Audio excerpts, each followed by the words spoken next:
Shahnaz and I work with an organization called Action India, which is based mainly in Delhi, in and around Delhi. But Action India has been a very integral part of the autonomous women's movement from the early 80s. So, like Nabo, Suji was here, Sachi. थोड़ा सा दोनों minute में कि इस देश में जो feminist या ऑटोनोमस वुमेन्स मूवमेंट रहा है, हम अपने आप को उसका एक बहुत मतलब ये हिस्सा मानते हैं सन 1980 से। तो जिस कानून के बारे में अभी बात हम कर रहे हैं, इसकी शुरुआत औरतों की 30 साल की संघर्ष की एक नतीजा हम कह सकते हैं।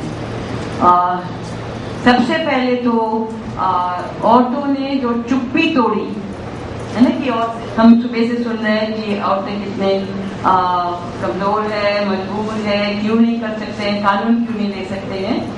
मैं इसके एक दूसरे पहलू देखना चाहती हूँ कि ये कानून बनाया है औरतों ने और औरतों के लिए बनाया है, मगर बनने के बाद जो जिम्मेदारी स्टेट का होना चाहिए वो स्टेट पालन नहीं कर रहा है। तो अब नारी आंदोलन के अब पिछले मतलब 2005 के बाद से हमारा कैंपेन इसको लागू करने में लगे हैं। अलग अलग स्टेट्स में अलग अलग तरीके से लोग कोशिश कर रहे हैं। सबसे दिक्कत है कि ये कानून सेंट्रल कानून है, केंद्रीय कानून है और लागू होगा स्टेट्स में, अलग अलग राज्य में। जैसे कि पहले भी लोगों ने कहा, कानून पास किया है, कानून नोटिफिकेशन करने में 1 साल लगाया। इसमें WCD थे, NCW थे, लॉयर्स कलेक्टिव थे, नाओ थे। एक तो बहुत ऊपरी तौर पे भी बहुत कोशिश की गई है। इसके बावजूद शायद कुछ उसमें कमी रह गई है, जहाँ पे नहीं साफ नहीं कहा गया कि इस कानून लागू करने में कितना खर्चा होगा, क्योंकि अभी जो लीगल मशीनरी है इसके अंतर्गत ये कानून जाता है क्रिमिनल कोर्ट में और ये कानून है सिविल कानून। सबसे पहला द्वंद्व मुझे इसमें दिखता है, सिविल कानून क्रिमिनल कोर्ट में। मगर the reason why it has been put in the criminal court, हम जानते हैं कि सिविल कोर्ट में केसेस चलते रहते, तो इस उम्मीद से क्रिमिनल कोर्ट में रखा गया है कि यहाँ पे जल्दी रिस्पॉन्स मिलेंगे। मगर एक जब पीड़ित औरत कोर्ट में पहुंचती है, आप समझ लीजिए उसके साथ बाकी जो लोग आए हैं, क्या क्या केसेस है, मर्डर केस है, रेप केस है, ड्रग्स की केस है, ऑल काइंड ऑफ केसेस। उसके बीच में एक औरत के केस, और ऐसे ही सुनने को मिला कि हर 6ठा केस ये होता है। नहीं, if you have 1 case of domestic violence, you have to wait for 6 criminal cases before you can get your place. तो मुझे लगता है इस पर आप लोग जो वकील हैं, the legal machinery needs to be changed and create an environment which is not gender biased, which is sensitive and receives women who are seeking redress in the court of law. सुबह में ये भी कहा गया कि औरतें आसानी से कोर्ट नहीं जाना चाहते हैं, ये हकीकत है। एक तो उनकी जानकारी नहीं है, दूसरा कोर्ट मतलब रोज जाना, मतलब खर्चा, इन सब चीजों से डरते हैं और ऑफ कोर्स फैमिली भी उसके खिलाफ हो जाएंगी। तो इसलिए हम लोगों ने जो किया कि एक इन बिटवीन एक मीडिएशन सेंटर्स, जो हमारे जो एक्शन अभी क्या है, just go on from this, ये हम लोगों ने महिला पंचायत दिल्ली में महिला पंचायत कम्युनिटी में बनाया। वही जो महिलाएं हम सन 80 से और we have been fighting against domestic violence, इन्हीं महिलाओं को जेंडर पर्सपेक्टिव, जेंडर इक्वालिटी और सीडो ने जो हमें हक दिया है, कि every woman has the right to live in a violence-free home and live without fear of violence. ये हम इसी को हमारे हर कैंपेन में मुद्दा बनाते हैं कि right to live in a violence-free home, live without fear of violence. तो कानून लागू करने के साथ साथ campaign plays a very important role. मैं जानती हूँ कि हर स्टेट में महिला संगठन अपने अपने तरीके से कैंपेन्स कर रहे हैं, मगर कहीं पे we need to come together to bring this whole interface between center and state. किसी ने कहा कि अभी तक सरकार ने बजट नहीं इस कानून के लिए अलग करके एलोकेशन नहीं किया। हमारे यहाँ एक लॉबी ग्रुप है विमेन पावर कनेक्ट, हम प्लानिंग कमीशन में जाके मोन्टेक सिंह अहलूवालिया से भी पूछे, उनका कहना था इसके लिए अलग बजट नहीं है, जो विमेन के लिए स्कीम्स है वो स्कीम में ये बनेगा। That was 7 years ago। अभी तक हमें कोई बजट एलोकेशन इस कानून के लिए नहीं दिख रहा है। So I think our campaign has to focus on adequate infrastructure, adequate budget, and the state is obligated, क्योंकि Government of India has ratified CEDAW and our constitution also guarantees equality to women and security. So I think that's an issue in our strategy that has to be this is a national consultation. We need to have a national campaign for allocation of budget, and with the new government now coming in, आप सब देखे होंगे UCC की बात दोबारा होने लगा है, and I know that 20 years ago we fought against this because UCC in India is going to mean rule of majority and not equality for all family laws and personal religions. So I think that's another very important aspect we need to be working on.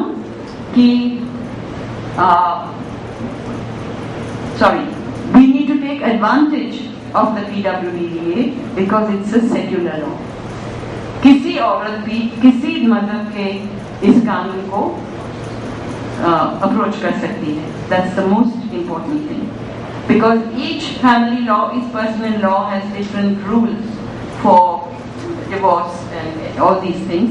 But under PWDDA, we can ask for an emergency order to stop violence, like she said from Swayam.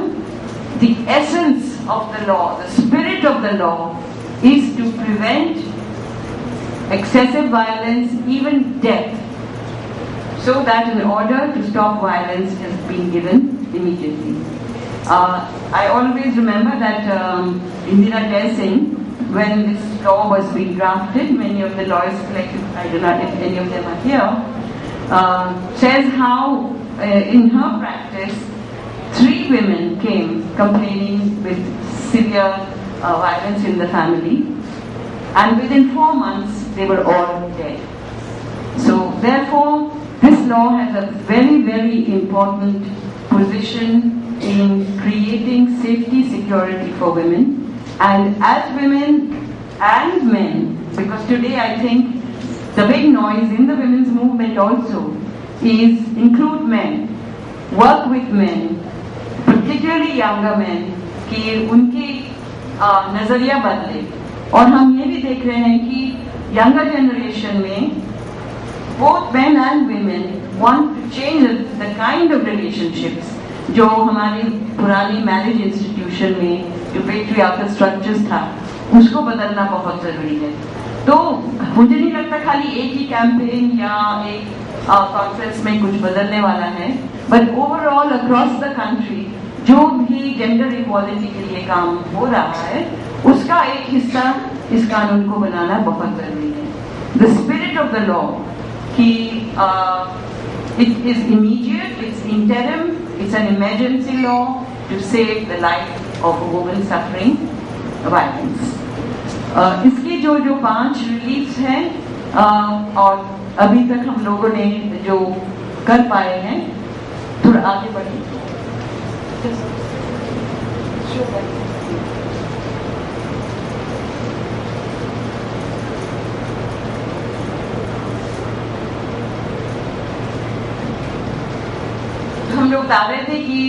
Delhi में action India महिला पंचायत, क्योंकि हम community में काम करते हैं तो महिला पंचायत बनाए हैं, which is across caste, class, religion। वो महिलाओं जो दूसरे महिलाओं को मदद करना चाहते हैं, हम उनके साथ काम कर रहे हैं, क्योंकि ये कम्युनिटी में है। किसी भी औरत को डर नहीं है महिला पंचायत तक आने का, तो वो जब आती है महिला पंचायत में, फिर आगे चलते हैं।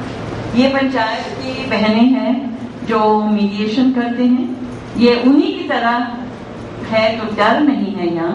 और ये ऐसी जगह है, डोंट मूव है, प्लीज गो बैक। हाँ, वो आए हैं, नॉर्मली वो आदमी जो हिंसा कर रहा है वो अकेला कम आता है, वो या तो रिश्तेदार या दोस्त लेके आते हैं, अकेला नहीं आता है। मगर महिलाओं को जो यहाँ सशक्तिकरण मिलता है वो है सपोर्ट ग्रुप से। वो जानती है कि उसके पीछे पूरे महिला पंचायत है। तो और ये बहुत आसान है, इनएक्सपेंसिव है, कोई खर्चा नहीं होता है। ये जो महिलाओं को सशक्त करता है यहाँ से, फिर हमने अपना जो पैरालीगल्स हैं उनको DIR पे ट्रेनिंग दी गई है। और अभी हम बताएंगे कि कुछ केसेस जो हम लेके गए थे कोर्ट में अंडर PWD पे, उसका क्या नतीजा मिला, we will share with you. But before that, सरकार के साथ, जैसे कि शुरू में हम लोग हमेशा सरकार के खिलाफ आवाज उठाए हैं, आज हमारी आवाज बदली है, हम सरकार के साथ कोलैबोरेट कर रहे हैं। मैं नावो की बहन के लिए ये वर्ड यूज किया है। तो सरकार के साथ कोलैबोरेट करने का क्या मतलब है? I think we need to define that. It doesn't mean we get co-opted. It doesn't mean we get good jobs in government position. It means educating people in the government. It means educating lawyers and magistrates and the police. They're all part of the system. इस कानून पे education बहुत ज्यादा जरूरी है। And judicial academies भी है, क्योंकि हम अगर बोले कि जजेस की ट्रेनिंग होना चाहिए, वो तो हमें जूता मारेंगे, वो you correct. So we need to find the right people to train the जजेस एंड द मैजिस्ट्रेट्स। मगर मैजिस्ट्रेट लेवल पे 3 इंसिडेंट्स ऐसे हुए हैं कि हमारे कार्यकर्ता, एक गुजरात में, 2 यहाँ, और मैजिस्ट्रेट के पास स्पेयर एक्ट लेके कहा है कि पढ़िए। They have not heard of this act. तो आप समझ लीजिए कि how much ignorance there is even in the legal community. So it is the responsibility of the state to educate people from women in the remotest village to the magistrates court. दूसरी बात है, give apologies to lawyers. मगर बहुत सारे वकील इस कानून को नहीं अपनाया, because it takes away their work and when they use it. आपने सब बत्रा वर्सेस बत्रा का सुना होगा ना। So right to residence then gets mixed up with right to property, and you are misusing and misinterpreting the law. तो चलो वो अभी ठंडा पड़ गया। So we need to emphasize 2 things कि सबसे पहले कहा जाता है किसी भी वायलेंट सिचुएशन में कि get out of the house. अंधेरे में, रात में, ठंडी में, गर्मी में, you and your children are on the street. So there has to be enough refuges and shelters for women under severe violent situations. हमारे एक कॉन्फ्रेंस में जस्टिस मंजू गोयल आई थी और उन्होंने एक शब्द कहा जो हमें बहुत पसंद आया। उनका कहना था कि हर मोहल्ला में एक शेल्टर होना चाहिए। इतनी ज्यादा जरूरत है, क्योंकि औरतें इसलिए नहीं निकलते हैं क्योंकि वो जाएगी कहाँ। जैसे किसी ने कहा, औरत का घर कहाँ है? जन्म से ही उसका घर नहीं है। मैके वाले भी उनको नहीं लेंगे, ससुर वाले निकाल दिए हैं, where does she go? So there has to be in our strategy there has to be demand for more hostels, more shelters for women, so that she can opt out. अगर कहीं जाने का नहीं है, it's very difficult for women to take that decision. This law is an interim law. It gives you 90 days to think, to reflect. कि एक औरत तुरंत उसको निकाल दी गई कि वो is she ready to break the marriage? Does she think that counseling will enable her to make an agreement and come back? क्योंकि हमारे जो महिला पंचायत है, हमारे इस वक्त हमारे पास 9 पंचायत है और हर साल 500, 550, 600 केसेस आते हैं और इसमें से बहुत सारे लोग they go back on an agreement, मगर पंचायत के मेंबर्स और पैरालीगल्स 6 महीने तक उन पे नजर रखते हैं कि दोबारा वायलेंस तो नहीं हो रहा है। तो the follow up of any case is extremely important and ये हम तभी कर सकते हैं जब वो लोग, बहुत सारे लोग जुड़े हैं। दिल्ली में 18 प्रोटेक्शन ऑफिसर्स है और दिल्ली का पॉपुलेशन मैं तो जानती थी कि 17 मिलियन है, मगर कल महीने पढ़ा कि 25 मिलियन हो गया। तो 18 protection officers, what can she do? She has no office, no car, no helper और उसको एड्रेस ढूंढते ही सारा दिन चला जाता है और फिर जो लड़कियां हेल्प चाहती है वो कहते हैं वो तो कभी मिलती नहीं है। So we have to create a support network and we have 300 women in our Mahila Panchayat who are creating that network. And more importantly, since we affiliated with Delhi Commission for Women, today Delhi Commission has set up 89 Mahila Panchayats through other NGOs and CBOs. और हर एक के पास पैरालीगल्स हैं, members of the panchayat है, तो बहुत सारे औरतों को इसमें जुड़ना पड़ेगा. It has to be a huge effort, campaign, because it is a fantastic law for women. We cannot allow it. We don't need amendments at this stage. Somebody mentioned amendments. I think we are not ready for amendments yet. But we do need to implement what the law gives us. हमने उसको कोशिश ही पूरी तरह से नहीं किया. So why are we talking of amendments? तो हम आपके साथ शेयर करेंगे. Shahnaz is a paralegal worker. We have 13 paralegal workers. None of them have finished school. We have 2 paralegal workers who could not even read and write. They could just sign their names. But they know the law, they know the rights of women, and they are fantastic in retrieving dowry, fantastic in taking the women to court, fantastic in counseling, because they are women.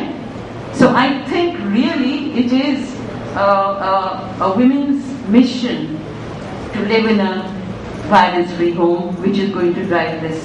So Shahnaz, थोड़ा share करें. नमस्कार. गोल्डी ने बहुत कुछ बता दिया. मैं थोड़ा सा इसमें ऐड करूंगी जो हमारा कानून में एक्चुअल है और ज़मीन पर क्या होता है.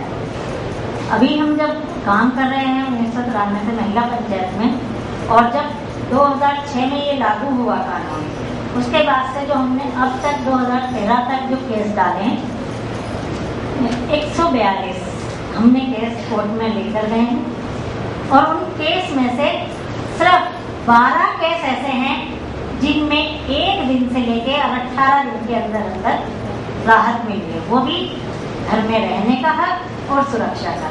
इसके अलावा कोई केस फाइल हमारे पड़े रहते हैं, कोई राहत नहीं मिलती है और आधी से ज़्यादा केस जो होते हैं वो विड्रॉ कर लिए जाते हैं, जिसका अभी एग्जाम्पल स्वयं ने दिया क्या क्या होता है और भी कई लोगों ने दिया. क्योंकि जब हम लोग मेरे साथी या हम कोर्ट में जाते हैं तो हमने देखा जब ये कानून ये कहता है कि 3 दिन के अंदर एक पहली पेशी होनी चाहिए, वो नहीं होती है.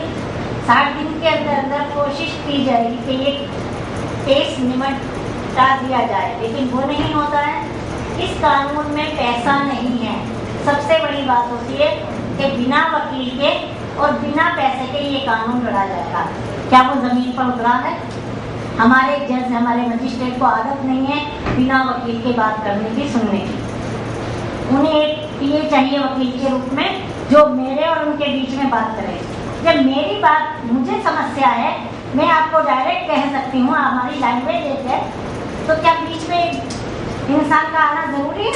वो मेरी समस्या को तोड़ मरोड़ कर किस तरह पेश कर रहा है. इंग्लिश में बात होती है, जो एक महिला बिल्कुल पढ़ी लिखी नहीं है, जिसके ऊपर ये सारी हिंसाएं हो रही हैं, क्या उसे पता चल रहा मेरी बात कहीं भी जा रही है या नहीं कहीं जा रही, वो चीज़ है। और वकीलों का तो हाल ही बुरा है, बुरा नहीं मानना कि जब हम केस को लेके जाते हैं, पहली बात तो हमें कोई ऐसे वकील मिलते नहीं है जो अच्छे से उस महिला को ये विश्वास दिला दे मैं तुम्हारे लिए देखूंगा नहीं, मैं दूसरी पार्टी से मिलूंगा नहीं, तुम्हारे हर तारीख पे आऊंगा, तुम्हारे लिए तुम्हारा केस को बहुत अच्छे से लड़ूंगा, ये विश्वास नहीं दिलाता। फिर हम जब मजबूर हैं DLSA के पास जाने के लिए, क्योंकि भाई कानून या हमारे मजिस्ट्रेट का वही के लिए, तो वहाँ के वकीलों का तो सिवाय पैसे के कोई काम नहीं होता। अगर हम लोग साथ में जाते हैं, मेरे साथ ही साथ में जाते हैं, तो कोई पैसा नहीं मांगा जाता। फिर बुलाया जाता है जो कंप्लेंट करती है, जो औरत जो विक्टिम है, उसको आपको बुलाया जाएगा, उस महिला को बेचारी को कि आप 5 बजे के बाद आना चाहिए। अब 5 बजे के बाद होगा, कोई पहला लीगल वर्क कर नहीं जाएगा, आप अकेले आ गए, इनका काम हो गया, आपको यहाँ तक दरवाजा दिखा दिया, अब आप अकेले आओ। अब बहाने टाइप के लिए पैसा चाहिए, के लिए पैसा चाहिए, उस काम के लिए पैसा चाहिए, इतना पैसा ले लेते हैं। एक एक केस से, कई केसों में हमारे 10-10 हज़ार रुपये एक वकील ले चुका है, जबकि उन वकीलों को फ्री केस लड़ने के लिए रखा गया है। DLSA का जो फ्री लीगल अथॉरिटी जो है हमारे केस की, वो वकील पैसा लेते हैं कि भाई हमें तो बहुत दिन बाद पैसा मिलता है, टाइम पे नहीं मिलता, इतने कम में काम कर रहे हैं। तो मेरा ये कहना है, जब आपको इस काम करने में रुचि नहीं है, आपकी जेब खर्चा पूरा नहीं होता, तो आप इस फील्ड में आए क्यों? आप मना कर दो ना, मुझे भी फ्री लीगल एड में अपने नहीं कराना रजिस्ट्रेशन, आप प्राइवेट वकील बन के काम करो, ताकि जिसकी मर्जी होगा जाएगा, जिसकी मर्जी होगी नहीं जाएगा। तो ये केस, और जो अभी पीछे भी लोगों ने बताया आगे भी कि भाई जज की तबादला हो जाना, एक केस समझता है जज मजिस्ट्रेट, तो उसका ट्रांसफर हो गया, तो दूसरे को फिर केस नहीं पता, इसकी आगे से चल क्या रहा है, क्या सुनना, उसको समझने के लिए टाइम चाहिए।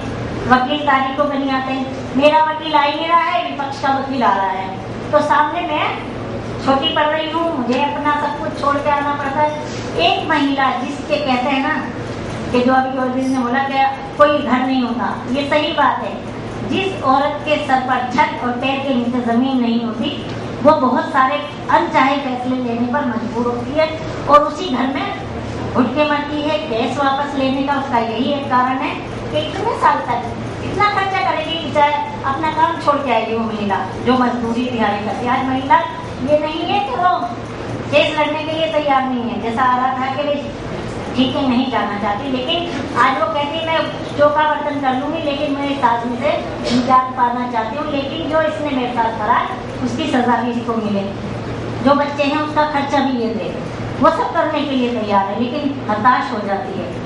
हमारे इस कानून का जो प्रक्रिया है, जो इतना लंबे समय लेती है, जो 6-6 साल से हमारे पास केस चल रहे हैं, वो क्या करेगी औरत? वो बैठ जाती है फिर बिल्कुल कि उसके पास कमाने के लिए साधन, जो प्राइवेट काम कर रही हैं, दिहाड़ी मजदूरी छोड़ेगी, 1 दिन छोड़ देगी, 2 दिन छोड़ देगी, फिर किराया लगा के आएगी, ऊपर से फिर वकील की जेब गर्म करेगी। तो ये जो 3 चीजें एक साथ मिलती हैं, और सपोर्ट तो है ही नहीं उसको।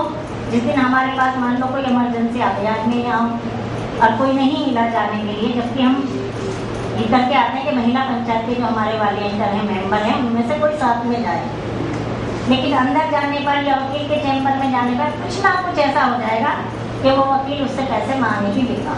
तो ये चीज़ें हमें ख़त्म करनी होगी कि हमें वकीलों को इस तरह की ट्रेनिंग दे। जो हमारे DV से केस लड़ रहे हैं वो तो इस तरह का विचार रखें कि वो उस महिला के नज़रिए से सोच के उसके ऊपर काम करें।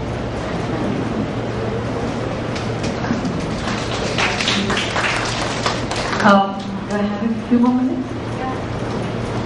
What I would like to say कि हम इसमें वकील के बिना भी औरतों को ट्रेन कर सकते हैं DIR यूज करने के लिए। प्रोटेक्शन ऑफिसर की मेन भूमिका वही है कि DIR कैसे भरा जाए।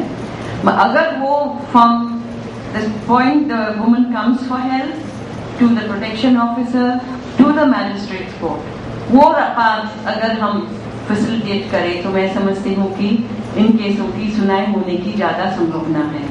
तो हमारी इसी तरह की मांग ज़रूरत है।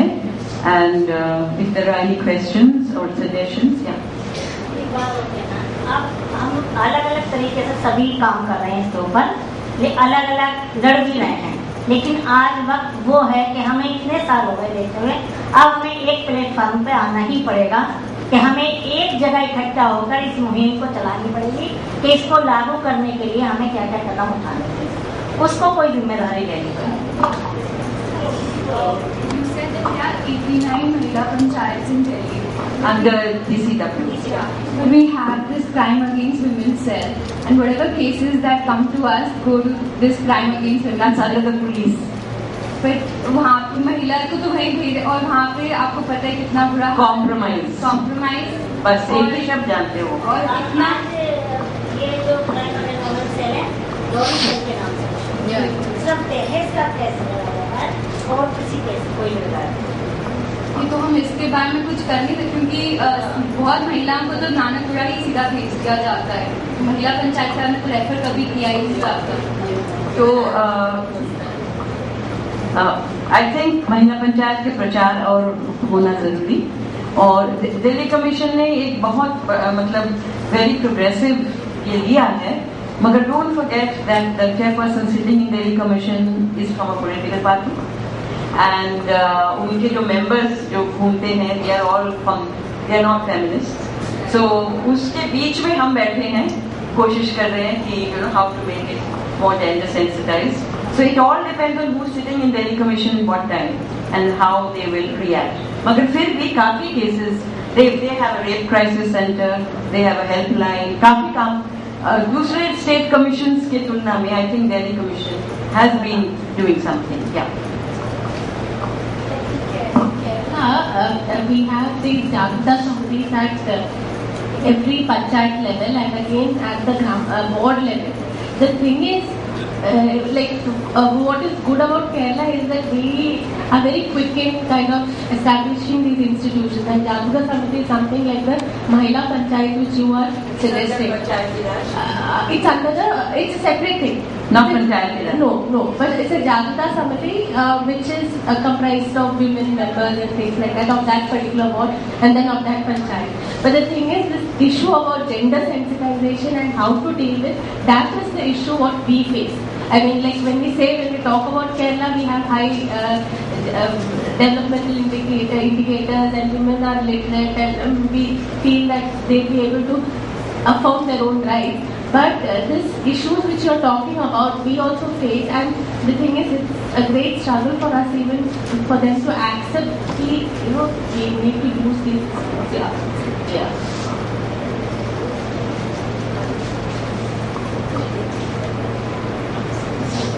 ये बताना चाहूँगी, थोड़ा शेयर कर रही हूँ, जो आपने 2006 में यहाँ जो ट्रेनिंग रखा और उस ट्रेनिंग के माध्यम से हम लोग ने पूरी महिला छत्तीसगढ़ की जितनी महिला हेडेड संस्था है उन्होंने एक छत्तीसगढ़ महिला अधिकार मंच जन संगठन बनाए और जन संगठन बनाकर इसी कानून को क्रियान्वयन के लिए हम लोग निरंतर अभी लगे हुए हैं.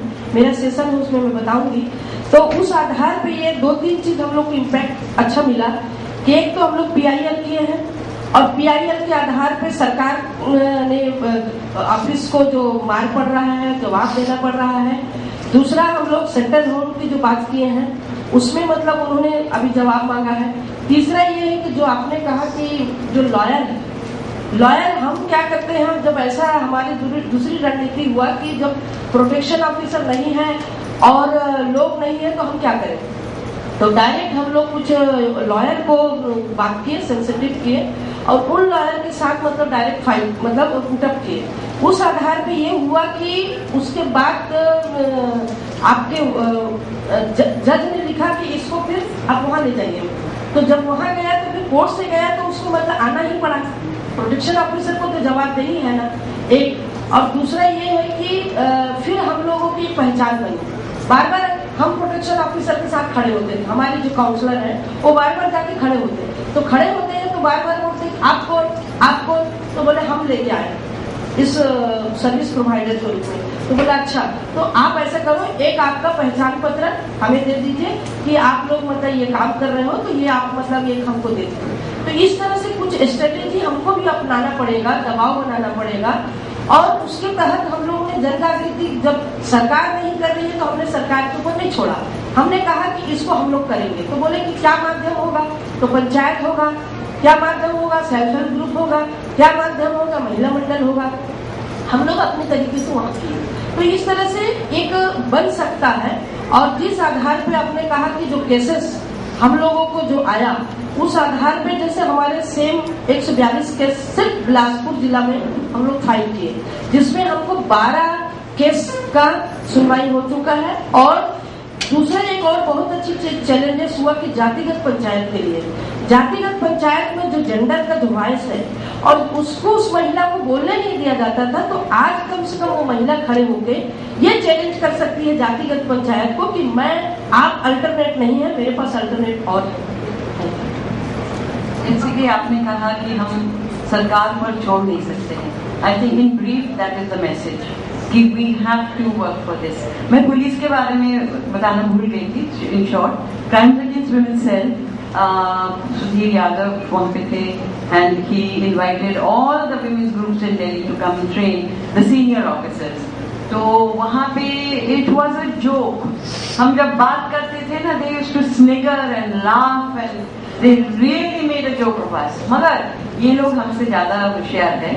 ये नीचे लेवल से एसआई से लेकर एसएचओ से लेकर और महिला कांस्टेबल्स पुलिस जो है, उनके साथ एक दोस्ती की, एक दोस्ताना के माहौल पे I think they have achieved much more than all those you know T and barfi and samosa खाने वाले मीटिंग्स में जहाँ पे कुछ भी नहीं होता है। जैसा आपने बताया कि ये हमने इस तरह का, लेकिन दिल्ली का इसका उलट हो गया है। आज यहाँ प्रोटेक्शन ऑफिसर का आता पता ही नहीं है। पहले डीआईआर सबसे पहले होता था, लेकिन आज डीआईआर नहीं भरा जाता हमारे यहाँ दिल्ली में। आज सीधा आप डीएलएसए में जाके कंप्लेंट कर दो, वही आपको सीधा मेडिसिन में भेज देते हैं। उसके बाद मेडिसिन वाले उसको 4-5 महीने लगाएंगे, वो बेचारी थक जाए, अगर कोई नहीं थकी, अड़ गई, तो फिर वो मजिस्ट्रेट के पास आएगी। पहले तो सीधा मजिस्ट्रेट के पास पीओज लेके आ जाते थे, आज वो नहीं है। तो हम कहाँ से पीओज को ढूंढे? 2 पीओज एक डिस्ट्रिक्ट में है तो कहाँ से काम करेंगे वो? और दूसरा कि जब मेडिसिन का काउंसलिंग पे ये जज ऑर्डर देगा, मजिस्ट्रेट ऑर्डर देगा, आज वो उलट हो गया है, आज पहले ही जा रहा है। तो हमारे यहाँ थोड़ा दिल्ली में बहुत उलट हो गया है इस कानून में। तो ये चीजें हमें देखनी पड़ेगी कि क्यों ये बदल रहा है। अच्छी तरह से शुरू हुए थे और बिल्कुल मैं एक चीज़ और बताऊंगी। हमने 2011 में एक आरटीआर फाइल करी थी कि कितने डीआईआर हुए, कितने मेडिकल फॉर्म भरे गए हैं। तो उसमें हमसे गलती हो गई थी, हमने उसमें दिल्ली लिखना भूल गए। तो उन्होंने क्या किया, ऑल ओवर इंडिया से, यूनियन टेरिटरी से हम सबको इतनी आरटीआर भेजा, इतना आरटीआर, और कहीं कहीं आरटीआर में ऐसे लिखा हुआ था, जैसे नंबरिंग करते हैं ना 1 2 3 4 5 6 7। तो हमने उनको अच्छे अच्छे ब्लॉग्स बना के दे दिए थे कि डीआईआर बता दो, कितने केसेस डील करे, कितने मेडिकल को। कहीं में तो उन्होंने ऐसे क्रॉस क्रॉस क्रॉस क्रॉस मतलब जिगजैग करके वो आरटीआई हमारे मतलब कुछ बहुत अच्छे स्टेट्स थे और डिस्ट्रिक्ट से बहुत अच्छी आरटीआई आए थे, पर दिल्ली का आरटीआई तो एकदम खाली आ रहा। उन्होंने सीधा हमारा ही फॉर्म हमें ऐसे ही प्रिंट करके वापस भरा ही नहीं जाएगा। क्योंकि जब आजकल क्या हो रहा है, जब मजिस्ट्रेट ऑर्डर देते हैं, मेडिसिन के बाद वो वहाँ आते हैं, वो सुनते हैं, उसके बाद वो मजिस्ट्रेट ऑर्डर देंगे, जब वो पीओज आएंगे, जब वो भरेंगे। तो ये तो उल्टा हो गया ना। जबकि कोई भी झगड़ा होगा एफआईआर पहले भरी जाएगी, तो ये पहली सूचना तो भरो ना आप उसकी। ओनली प्रोटेक्शन ऑफिसर्स नहीं कर सकते, बड़े इवन सर्विस प्रोवाइडर्स भी कर सकते हैं। सर्विस प्रोवाइडर दिल्ली में पता ही नहीं कौन है। अगेन केरला में हर सर्विस प्रोवाइडर्स के साथ एक लॉयर को भी रखा हुआ है एंड लॉयर हेल्प करता है। Like when protection officer is not available, this lawyer from a service provider can go to court and help them protection orders के लिए इनिशियल स्टेज में वो कर सकते हैं। सर्विस प्रोवाइडर कौन है, अगर मुझे बना दिया गया